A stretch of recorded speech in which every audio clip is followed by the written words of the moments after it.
Hey everyone, in this quick tech how-to video, I'm going to show you how to block pop-ups inside of the new Microsoft Edge web browser. This may also be useful if you already have pop-ups blocked and you're trying to access a website that you need to turn off the pop-up blocker. By going through these steps, you can easily turn the feature on or off. To get started, open the Edge browser and on the top right of the page, select the three-dot menu button. Inside of this menu, choose Settings. On the left, select Cookies and Site Permissions. Scroll down a little bit inside of the All Permissions settings and choose Pop-ups and Redirects.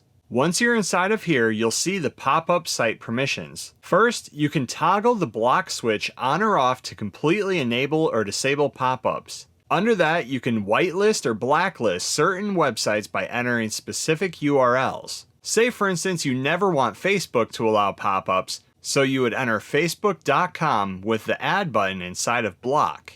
And you could always allow pop-ups from a site like Howfinity by entering howfinity.com underneath of allow. When you're finished with your changes, you can go ahead and close Edge and reopen. And that's how you turn on the pop-ups and redirect blocking feature inside of the Microsoft Edge web browser. Thanks for watching. Please like and subscribe and stay tuned for more quick tech how-to videos.